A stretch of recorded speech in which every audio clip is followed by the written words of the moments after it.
Ever wondered how thousands of satellites zip around Earth without turning into a giant cosmic demolition derby? Space isn't the empty void we think it is. It's more like a busy highway system, complete with rules, lanes, and even speed limits. Think of Earth's orbit like the world's biggest roundabout, but in 3D.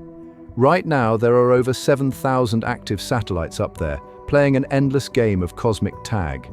But here's the cool part. They're not just randomly floating around. Each satellite follows specific orbital paths, kind of like invisible highways in space. These paths are calculated super precisely by some really smart folks on the ground using mind-bending math and physics. They track every single piece of metal up there, from tiny CubeSats to massive space stations. It's like having a traffic control system, but instead of red lights, we use rocket science to keep everything running smoothly. And trust me, when you're traveling at 17,500 miles per hour, you really want to know where everyone else is heading. Let's talk about these orbital highways. They're way cooler than your average interstate. Imagine throwing a ball. It'll always take the path that uses the least energy, right? Satellites do the same thing in space. These cosmic paths aren't random. They're like nature's own energy-saving shortcuts. Think of them as gravitational valleys where spacecraft can cruise along using minimal fuel. The coolest part? These paths were actually mapped out by a mathematician named Lagrange, who lived centuries before we even had rockets. He found 5 special points around Earth where gravitational forces balance perfectly. Today, we use these Lagrange points like cosmic parking spots for our most important space telescopes. Here's where things get messy, literally. Remember all those satellites we've launched since the 1950s? Well, most of them are now space zombies, dead satellites drifting aimlessly in orbit. And they're not alone up there. We're talking about millions of pieces of space trash, everything from lost astronaut tools to paint flakes. Even a tiny screw traveling at orbital speeds packs the punch of a hand grenade. It's like trying to drive through a minefield that's getting more crowded every year.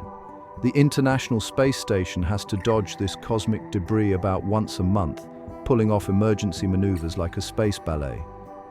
The scariest part: one collision can create thousands of new pieces of debris, setting off a chain reaction that could make some orbits totally unusable. Here's a wild space travel hack. Sometimes the fastest way to get somewhere is by going the wrong way first.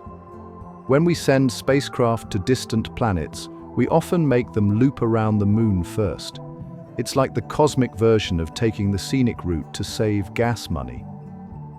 The moon's gravity acts like a giant slingshot, giving our spacecraft a free speed boost. NASA loves this trick so much they call it a gravity assist. I call it the universe's greatest shortcut. Think of it like a cosmic game of pool, where we use the moon's gravitational pull to send our spacecraft zooming off in exactly the right direction. This clever move has helped us explore everything from Mercury to Jupiter, all while using way less fuel than going straight there. Let me show you the coolest parking spots in the universe. Imagine 5 magical points in space where gravity from Earth and the Sun play perfectly together. These are the Lagrange points, and they're like cosmic hammocks where satellites can hang out without burning much fuel. The James Webb Space Telescope? It's chilling at L2, a million miles from Earth, where Earth's shadow won't mess with its infrared eyes. These spots are so perfectly balanced that a spacecraft can stay there for years using barely any fuel. It's like finding free parking in downtown Manhattan, but in space. These points are getting pretty crowded, though, as more countries realize they're prime real estate for their space missions. You might think asteroids are just random space rocks floating around, but they're actually creating some seriously useful shortcuts through our solar system. These chunks of cosmic debris tend to cluster together in specific paths, creating what scientists call resonant corridors. It's like nature built its own express lanes through space. These asteroid highways can either speed up or slow down spacecraft, depending on how we use them. The biggest one sits between Mars and Jupiter. We call it the asteroid belt, but I like to think of it as the solar system's very own ring road. The cool thing is, spacecraft can use these asteroid clusters like stepping stones, hopping from one gravitational influence to the next, saving tons of fuel along the way. You'd think space is all about going fast, right? Well, hold on to your astronaut helmet because it's actually more like a giant game of cosmic pinball. Every planet and moon creates what we call a gravity well. Imagine a huge bowling ball sitting on a trampoline. The bigger the object, the deeper the dip. Earth's gravity well is like a massive pit that spacecraft need serious speed to escape from. But here's the funny part. Once you're climbing out of one gravity well, you're probably falling into another one.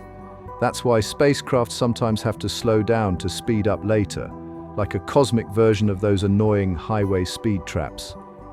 The sun's gravity well? That's the mother of all speed traps, pulling everything in our solar system into a crazy orbital dance. Ever wonder who's keeping track of all this orbital chaos? Meet the space traffic controllers.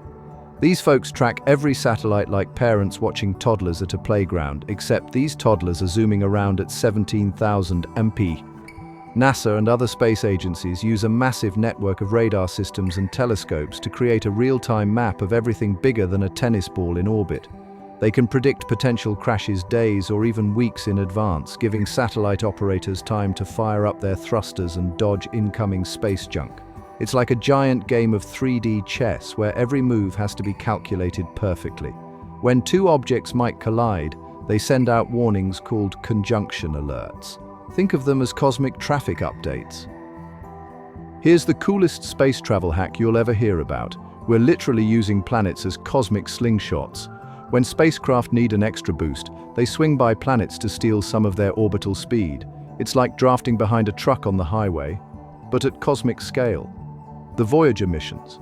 They played cosmic pinball with Jupiter and Saturn to reach speeds over 35,000 km/h. Without these gravity assists, we'd need rockets the size of skyscrapers packed with enough fuel to reach Pluto.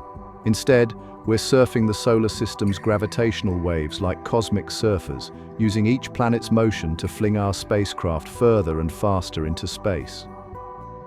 Ready for some mind-bending numbers? By 2030, we might have over 100,000 satellites orbiting Earth. That's 15 times what we have now. Companies are already developing AI traffic controllers that can handle this cosmic rush hour. Think of it like a self-driving car system, but for space. These smart systems will automatically plot safe routes, predict collision risks hours before they happen, and even coordinate massive satellite formations that move together like flocks of birds. The coolest part? We're creating special express lanes for different types of satellites. Weather watchers get the low orbits, while communications satellites cruise in higher paths. And that's how we keep thousands of satellites from turning into the universe's biggest fender bender. If you enjoyed this cosmic traffic lesson, smash that like button, hit subscribe, and share it with your space-loving friends. See you in the next orbital adventure.